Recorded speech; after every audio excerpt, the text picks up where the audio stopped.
దేశ నిర్మాణంలో ఆర్ఎస్ఎస్ కీలక పాత్ర పోషించిందన్న ప్రధాని నరేంద్ర మోదీ పోస్టుపై కాంగ్రెస్ తీవ్ర విమర్శలు గుప్పించింది.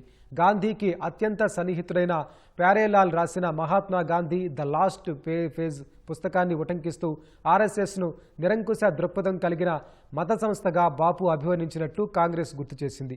పుస్తకంలోని వ్యాఖ్యల స్క్రీన్ షాట్ను పోస్టు చేసిన కాంగ్రెస్ నేత జైరాం రమేష్, గాంధీ సంభాషణ తర్వాత 5 నెలలకు అప్పటి కేంద్ర హోంమంత్రి సర్దార్ వల్లభాయ్ పటేల్ ఆర్ఎస్ఎస్ను నిషేధించారని తెలిపారు. ఆర్ఎస్ఎస్ సృష్టించిన వాతావరణం వల్లే గాంధీ హత్య జరిగిందంటూ పటేల్ రాసిన లేఖ గురించి మోదీకి కనీసం తెలుసా అని జైరాం రమేష్ ప్రశ్నించారు. ఆర్ఎస్ఎస్ కార్యకలాపాలు దేశానికి ప్రభుత్వంతో పాటు దేశం ఉనికికి ముప్పులా పరిణమించాయని పటేల్ చెప్పారని గుర్తు చేశారు. అటు శతాబ్ది వేడుకలను జరుపుకుంటున్న ఆర్ఎస్ఎస్ను కేరళ సీఎం పినరై విజయన్ తీవ్రంగా విమర్శించారు. కన్నూరులో ప్రసంగించిన సీఎం ఇజ్రాయెల్ జియోనిస్టులు భారత్లో ఆర్ఎస్ఎస్ కవలపిల్లలంటూ మండిపడ్డారు. ఆర్ఎస్ఎస్ సేవలను గుర్తు చేస్తూ ప్రధాని నాణ్యాన్ని విడుదల చేయడం రాజ్యాంగానికి అగౌరవపరచడమే అని విజయ్ దుయ్యబట్టారు.